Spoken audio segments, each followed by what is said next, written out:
Vamos ler, irmãos, Romanos 7. Porventura ignorais, irmãos, pois falo aos que conhecem a lei, que a lei tem domínio sobre o homem toda a sua vida? Ora, a mulher casada está ligada pela lei ao marido, enquanto ele vive. Mas se o mesmo morrer, desobrigada ficará da lei conjugal. De sorte que será considerada adúltera, se, vivendo ainda o marido, unir-se com outro homem. Porém, se morrer o marido, estará livre da lei e não será adúltera se contrair novas núpcias. Assim, meus irmãos, também vós morrestes relativamente à lei, por meio do corpo de Cristo, para pertencerdes a outro, a saber, aquele que ressuscitou dentre os mortos, a fim de que frutifiquemos para Deus. Porque, quando vivíamos segundo a carne, as paixões pecaminosas, postas em realce pela lei, operavam em nossos membros, a fim de frutificarem para a morte. Agora, porém, libertados da lei, estamos mortos para aquilo a que estávamos sujeitos, de modo que servimos em novidade de espírito e não na caducidade da letra. Amém. Irmãos, o cristão é alguém que morreu. Morreu com Cristo, morreu em Cristo, morreu para Cristo. E também ressuscitou em Cristo e vive em Cristo. Portanto, podemos dizer como Paulo em Efésios, que ascendemos e estamos em Cristo nos lugares, nas regiões celestiais. Morrestes, diz aí o versículo 4, relativamente à lei. No capítulo 6, a ilustração é senhor escravo. No capítulo 7, a ilustração é mulher e marido. E Paulo fala especificamente da mulher, porque ele vai tratar de igreja e Cristo. Então, como a noiva de Cristo é a igreja é a noiva de Cristo, então por isso que ele diz mulher, mas a lei servia para os dois casos. Saímos então desse contexto do trabalho, da servidão e agora para a casa, para o lar. Esse capítulo 7 de Romanos, ele é controverso em pelo menos dois assuntos. A Bíblia, irmãos, é clara, como diz a nossa confissão de fé de Westminster, em tudo que se refere à salvação, à santificação. Mas existem alguns pontos da palavra de Deus em que nós não temos tanta clareza, e nós temos que assumir isso, que algumas questões são discutíveis, algumas questões são posições contrárias, em que um grupo da teologia reformada entende dessa forma, outro grupo da teologia também reformada entende de outra. Isso é normal, até porque existem pontos da palavra que nós jamais entenderemos, especialmente no que se refere ao ser de Deus e aos caminhos de Deus. Então, um ponto discutido aqui nesse texto de Romanos 7 é a questão do novo casamento. Você viu aí, Paulo não permite novo casamento. Esse assunto às vezes não entra porque machuca as pessoas, escandaliza. Essa referência que eu citei aqui de Timóteo, não permite que a mulher ensine. Tem gente que não fala também isso, evita entrar nesses assuntos para não causar mal-estar. Mas olha só, se a mulher abandona o marido, não sendo pelos motivos, eu estou falando a mulher porque é o que Paulo cita aqui, porque ele vai associar com a igreja, mas seja mulher ou homem, tá? Os irmãos já coloquem isso em mente. Se a pessoa casada abandona o cônjuge, não sendo por aqueles pontos que a Bíblia permite, adultério, abandono obstinado, completo, e essa pessoa que abandonou o cônjuge e casou novamente, ela está agora num estado, ela configura um adultério. Paulo ensina aqui. A questão controversa é o seguinte: a pessoa está casada, enfrentou ali alguma situação, talvez adultério, abandono, ela pode casar novamente? Tem gente que de uma forma muito restrita diz que não, em nenhum caso pode casar novamente. Os nossos símbolos de fé, e eu estou, digamos assim, apoiado neles, entendem que o adultério é tão ofensivo ao casamento que a pessoa é considerada morta porque adulterou, e por isso que o novo casamento é permitido. É como se a parte infiel morresse, está lá na confissão de fé.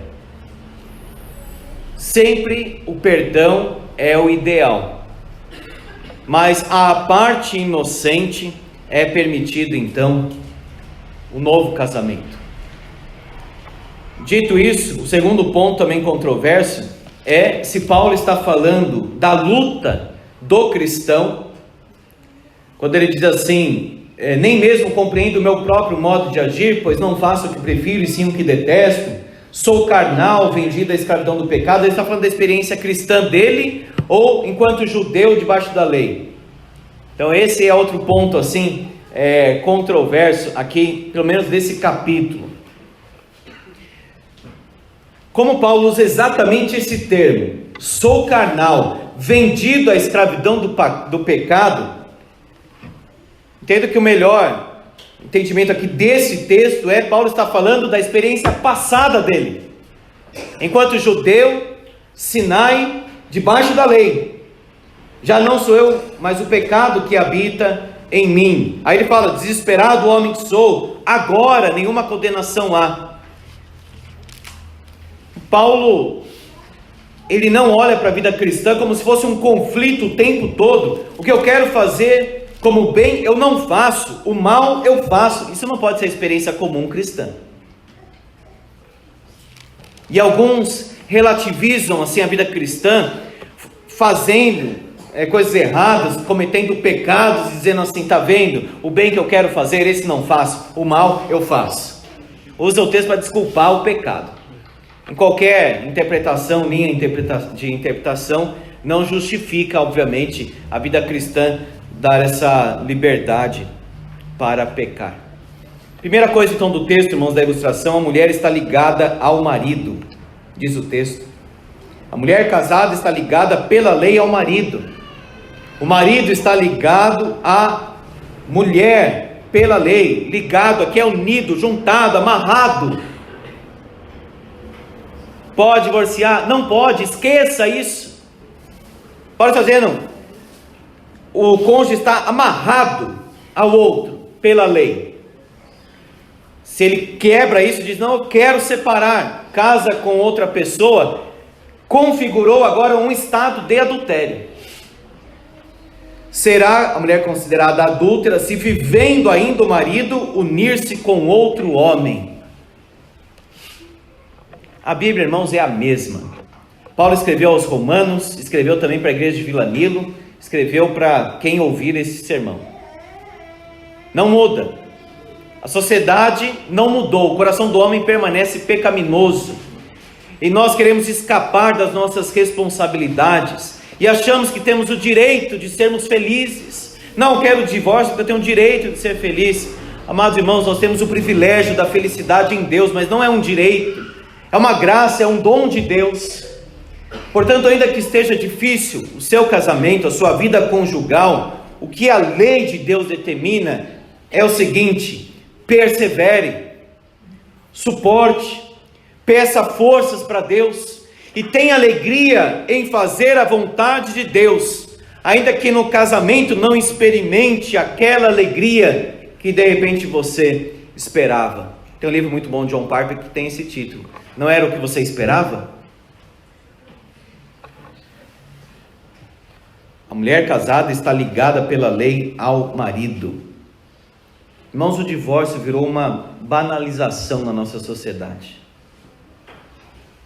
Virou algo comum, aceitável, dentro das igrejas inclusive, na vida de ministros, pastores inclusive. Isso é um sinal do fim. a banalização do casamento, a confusão no que se refere ao matrimônio, o descaso da vida conjugal, como se fosse qualquer coisa, junta com um, junta com o outro, e tanto faz, se não der certo vai para outro também, e volta para o primeiro quando se arrepende. Que confusão é essa? Que libertinagem é esta? Pergunta a lei de Deus.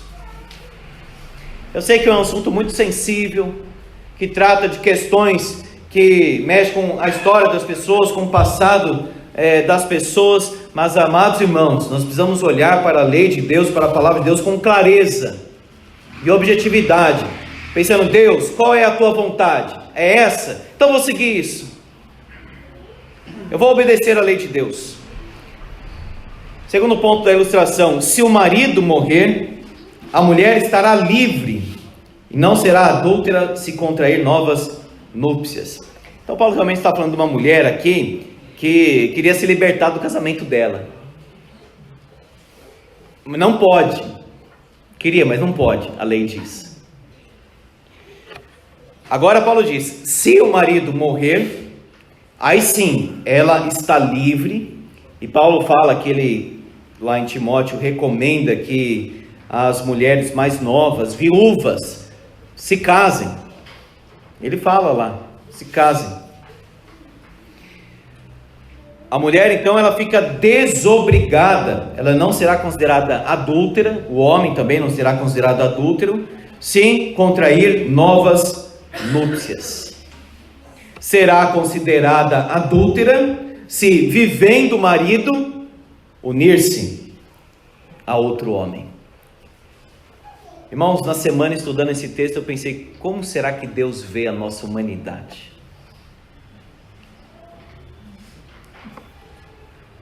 É sexo antes do casamento, absolutamente normal.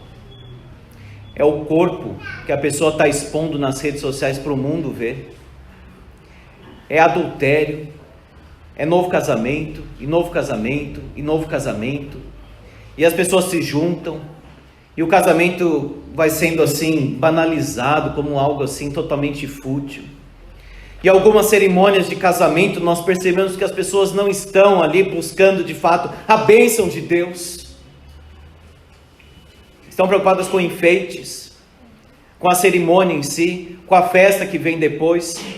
E tantas vezes eu mesmo oficiei o casamento e não suportei a festa que veio depois, fui embora. O que é isso? Que união é esta? É na presença de Deus? É debaixo da bênção de Deus? Vamos ter cuidado, irmãos, quando nós falamos e pensamos em casamento. É coisa séria, é para a vida toda.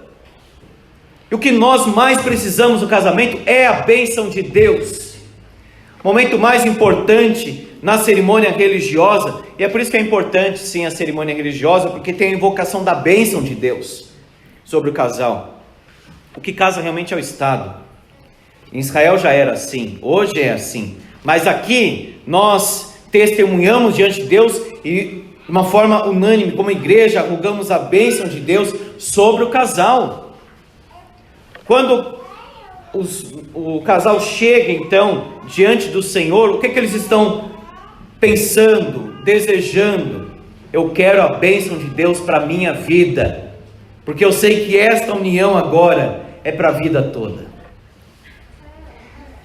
Por que Paulo está falando isso agora em Romanos? O que tem a ver com lei, com judaísmo, com união com Cristo? Paulo diz o seguinte: nós nos unimos a Cristo, não estamos mais presos à lei. Assim como a mulher, o marido morreu, agora ela está livre para contrair novas núpcias. Final do versículo 3, final do versículo 2, está desobrigada da lei conjugal. Assim nós morremos relativamente à lei, versículo 4, para estarmos ligados, unidos a Cristo Jesus. Contudo, não foi a lei que morreu, mas nós. O único ponto de diferença é este, aqui na ilustração. Nós morremos em Cristo para pertencermos a Cristo. Nós morremos relativamente à lei por meio do corpo de Cristo. Em que sentido nós morremos com relação à lei? Não é porque agora nós caímos na liberdade do Espírito ou da graça, como alguns falam hoje. Tanto que Paulo diz, ele vai dizer em seguida, a lei é santa, o mandamento é justo, é bom. Mas agora o nosso relacionamento não é com a lei. Ele fala isso no versículo 12, a lei é santa, o mandamento santo, justo e bom. Mas o nosso relacionamento, irmãos, não é com a lei. O nosso relacionamento é com Cristo. E nele nós observamos a lei.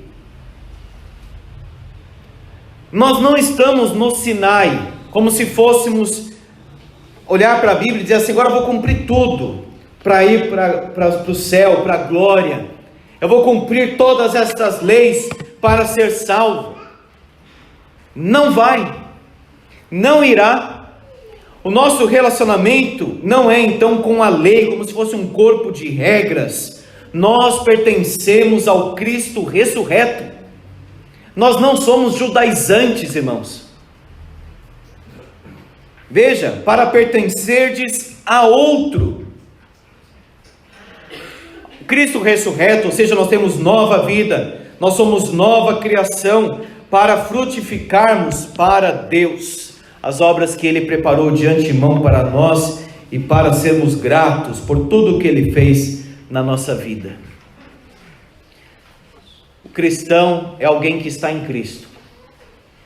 O cristão não é alguém que simplesmente tem um monte de regras e ele vai cumprir tudo aquilo, agora é um cristão. Não é só isso. Não é cumprimento de regras, não é legalismo. A vida cristã é vida. Não é simplesmente eu não posso fazer isso, eu não posso fazer aquilo outro, eu não posso. Não, agora eu não quero mais fazer essas coisas, porque agora eu sou do Senhor Jesus. Essa vida cristã legalista, que não pode fazer um monte de coisas, e a pessoa reduz a vida cristã a um conjunto de regras, que vai passando de uma forma muito mecânica, como se recebesse tradições, como os rabis ensinavam as tradições, e passavam para outros. Eles não serviam a Deus, eles serviam as regras, e mais regras, e mais regras. Vida cristã não tem nada a ver com isso. A vida cristã é quando você é alcançado pelo amor de Deus. Quando o amor de Deus alcança a sua vida. O amor eterno do Deus eterno. Ele te dá um novo coração. E você se rende a Ele. E diz, Senhor, agora eu sou teu para sempre. E agora o meu prazer está na tua lei. Agora sim. Eu obedeço porque eu amo obedecer ao Senhor, é muito bom. A lei de Deus é maravilhosa. A lei de Deus é a vontade de Deus. A lei de Deus reflete o coração santo de Deus. Mas nós fazemos isso por gratidão, não para merecermos alguma coisa ou conquistarmos alguma coisa. Ai de nós, morremos então para cancelar o jugo da lei. Servimos em novidade de espírito. Esse é o tema do sermão nesta noite. Primeiro, porque nós morremos para cancelar o jugo da lei. O cristão é alguém que morreu para a lei como meio de salvação, como meio de vida. Não é mais este caminho. Nós agora não temos o jugo da lei sobre nós. Nós temos o doce, suave jugo do Senhor Jesus Cristo. Meu jugo é suave, meu fardo é leve. Vinde a mim, ele disse. Deixem esses fariseus com essas leis que nem eles cumprem, o Senhor Jesus disse. Eles acrescentam leis sobre leis, tradições humanas. Eles falam, mas eles não vivem o que eles pregam. Vinde a mim. E só Jesus poderia dizer isso. Vinde a mim e aprendei de mim. Segundo, meus irmãos, nós morremos para abandonar o velho homem. Antes nós vivíamos segundo a carne. Paulo diz, versículo 5, quando vivíamos segundo a carne, veja, quando, podemos nós dizer quando, ou seja, falar de um passado que acabou. Quando vivíamos segundo a carne, carne aqui se refere a ter o domínio sobre a sua própria vida, fazer o que pensa, fazer o que quer, ser governado pelos desejos, diz aí, as paixões pecaminosas, postas em realce pela lei, operavam em nossos membros. Vivíamos então segundo a carne. Quero isso, faço isto. O coração governa a vida, aqui nesse caso. Paixões pecaminosas, desejos ilícitos, postos em realce pela lei. Irmãos, a lei é boa, o mandamento é santo e justo e bom. Nós, porém, somos pecadores. E quando a lei diz, não faça isto, aí que o pecador quer fazer. Nós somos assim. E ainda lutamos com isso. Mas o homem sem Cristo, não regenerado, ele está em conflito com Deus, ele está em rebeldia contra Deus. Então, se a lei diz, não falarás mal do teu próximo, ele se sente instigado a falar mal do próximo. Esse mundo está contra Deus e não a favor de Deus.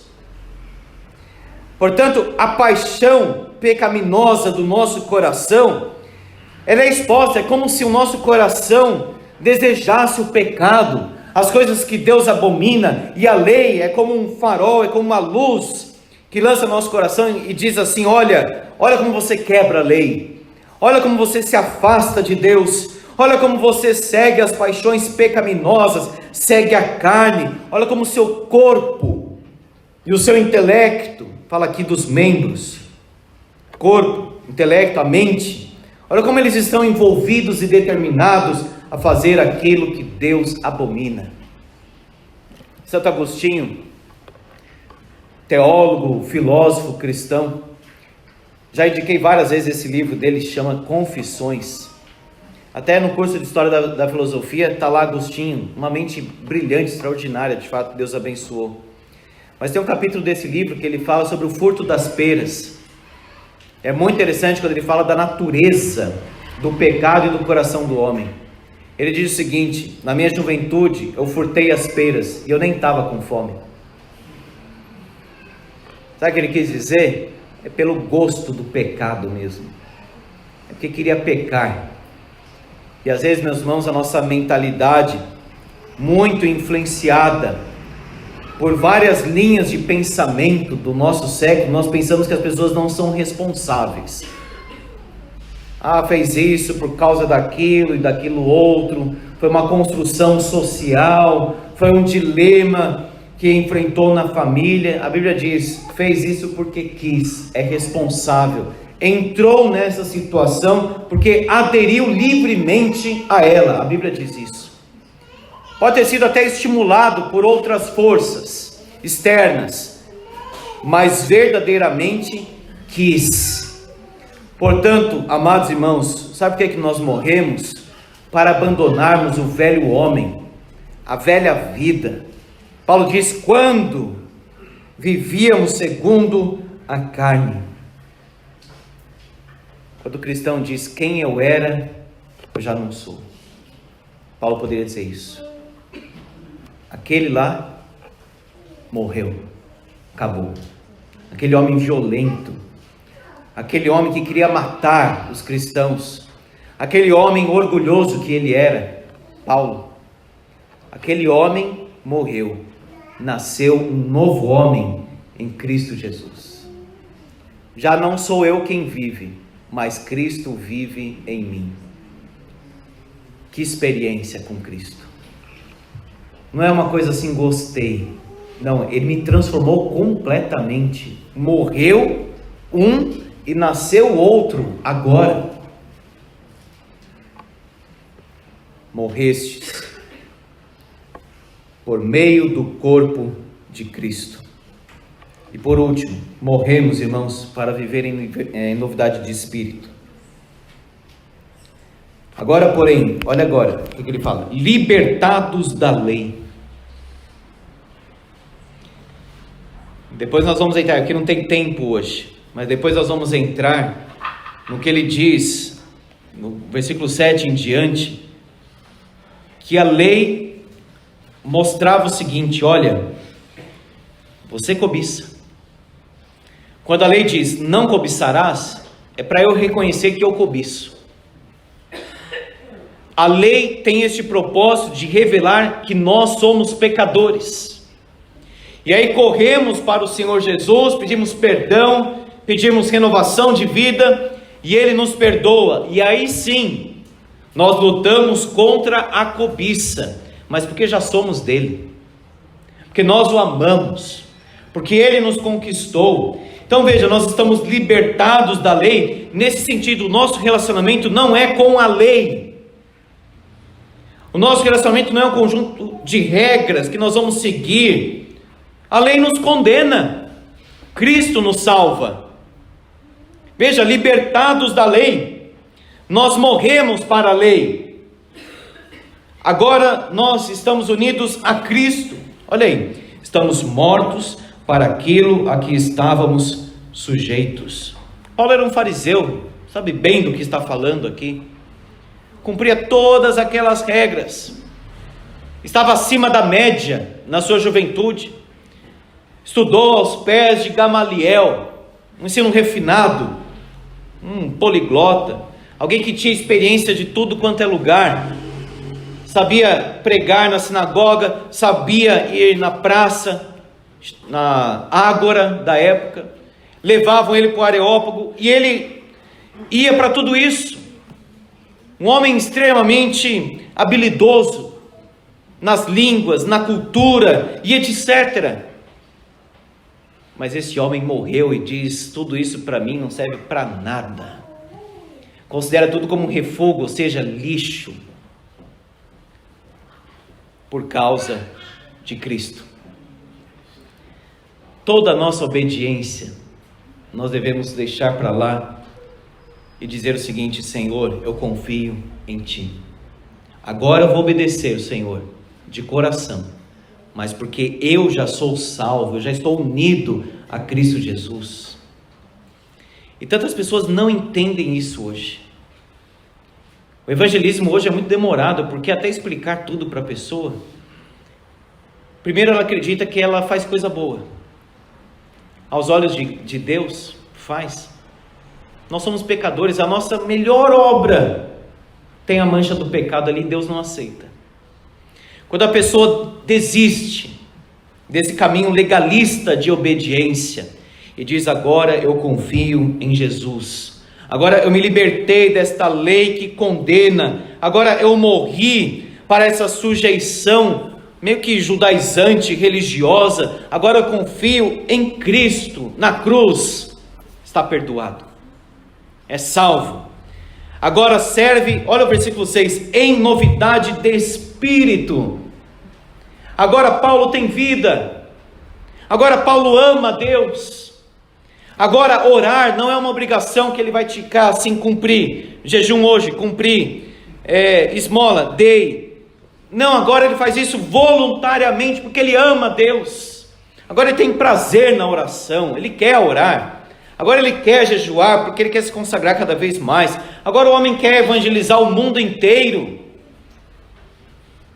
Não porque está debaixo de uma lei opressora, só religiosa. Agora ele ama Jesus, por isso que ele diz: servimos em novidade de espírito, e não na caducidade da letra. Liberdade da lei que nos condenava, a liberdade da lei para a novidade do espírito. Aqui, espírito pode ser tanto com E maiúsculo, como também o minúsculo. A nossa tradução colocou aí minúsculo, algumas outras colocam maiúsculo. Mas é as duas coisas. Porque o nosso espírito, a palavra realmente pode ser traduzida de ambas as formas. O nosso espírito agora tem uma novidade. Tem uma disposição que é infinitamente melhor e diferente da outra. O nosso espírito, ou seja, a nossa alma, agora está totalmente dominada pelo amor de Deus. E novidade de espírito, no caso do Espírito Santo, né, com E maiúsculo, seria o seguinte: agora não é a letra, não é uma tábua que nós vamos obedecer, não é o Sinai, é o Espírito Santo. Eu falo Sinai no sentido judaizante, irmãos, de escravidão. O povo ouviu toda aquela lei do Sinai e desobedeceu tudo, rapidinho. Na verdade, Moisés já estava recebendo e já estavam com um bezerro de ouro lá embaixo. Entregar uma lei para o pecador não ajuda em nada. Dizer, pecador, olhe para a cruz, aí sim. Aí toda a lei que antes a pessoa queria entregar, este pecador vai obedecer. Porque ele já tem Cristo na vida dele. Que agora ele tem o Espírito Santo no coração, e não aquela letra. Olha, Paulo diz, caducidade da letra, não debaixo da velha forma da lei escrita. Nós somos cristãos da nova aliança em Cristo. Nós estamos debaixo da lei de Cristo para a santificação. É claro, a lei do Sinai, os 10 mandamentos, não adulterarás, é óbvio que nós temos que cumprir, irmãos. Agora, por que nós temos que cumprir isso? Porque Deus nos ama, porque isso é o melhor para a nossa vida. Não é para garantir um lugar no céu, para que Deus nos aprove. Não é este o caminho da graça.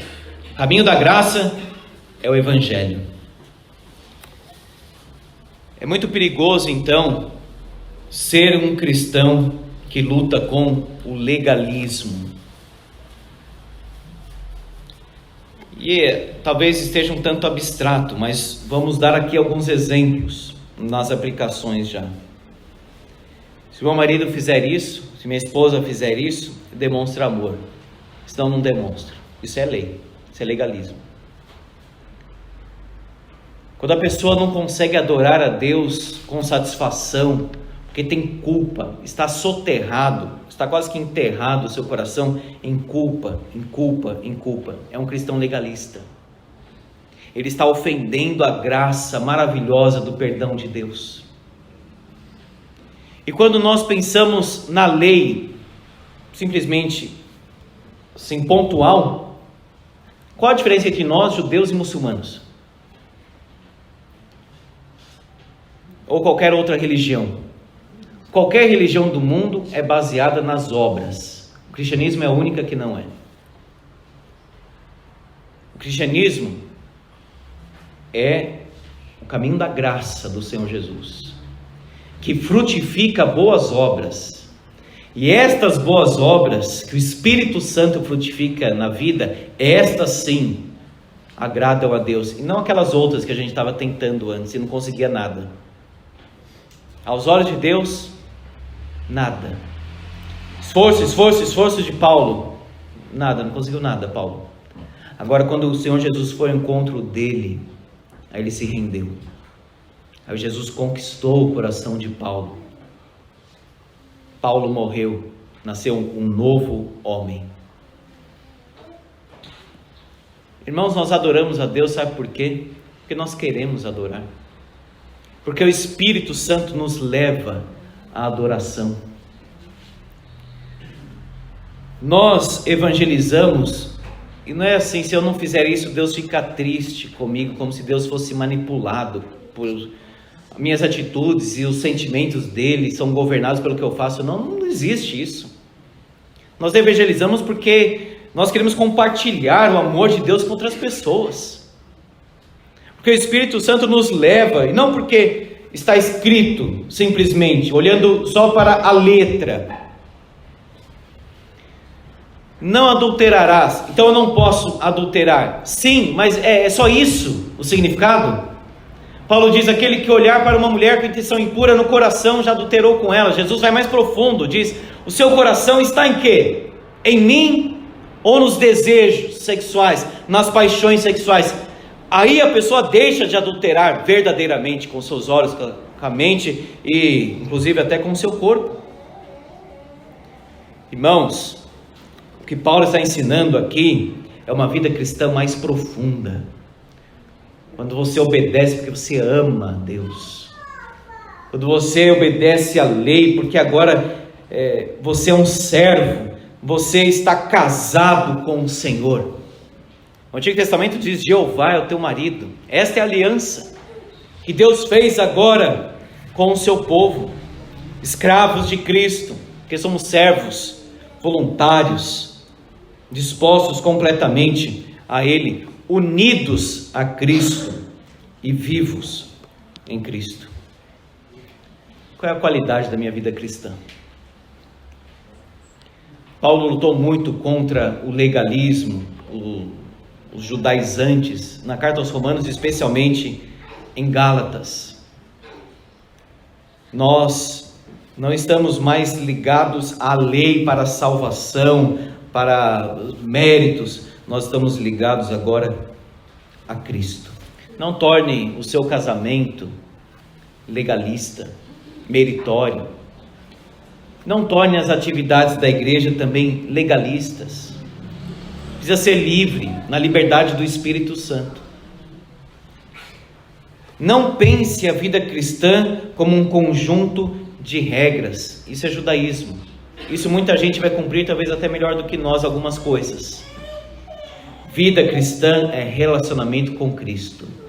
Dentro desse relacionamento tem muita obediência, mas livre, não essa coisa subjugada. O cristão deveria ser muito feliz porque ele está em Cristo. O cristão é alguém livre, livre para amar, livre para ser amado, livre, completamente livre. Louvado seja o Senhor. Amém. Vamos orar.